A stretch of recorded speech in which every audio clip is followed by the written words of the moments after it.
L'événement grave que vous allez voir ne s'est pas produit à Montréal, Laval ni Longueuil,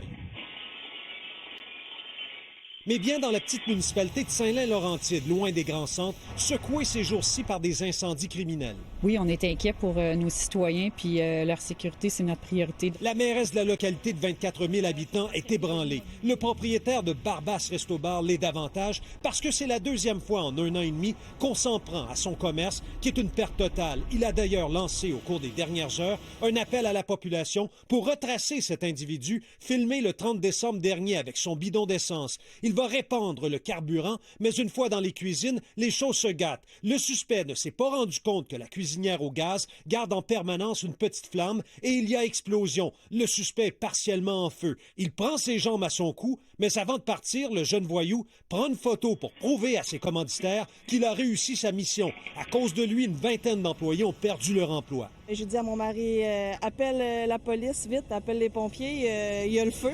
À moins d'1 kilomètre du Barbas Resto Bar, Maude a été témoin d'un autre incendie criminel. C'était en début de semaine. Cette fois, les bandits ont mis le feu au resto 335. Les locataires du deuxième étage l'ont échappé belle. Le feu a pris d'ampleur et on a vu un homme tomber sur le dos.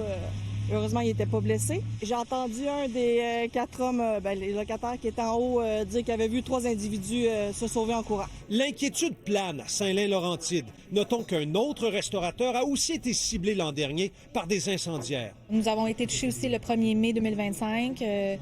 Dans le fond, les bandits, ils ont, dans la plonge en arrière, ils ont jeté par la fenêtre, ils ont mis du gaz, ils ont allumé le feu. Par chance, ça n'a pas touché en haut les locataires qui vivent en haut, une jeune famille avec des enfants. Certains commerçants s'impatientent parce qu'on tarde à arrêter des suspects. Yves Poirier, TVA Nouvelles, Saint-Lin-Laurentide.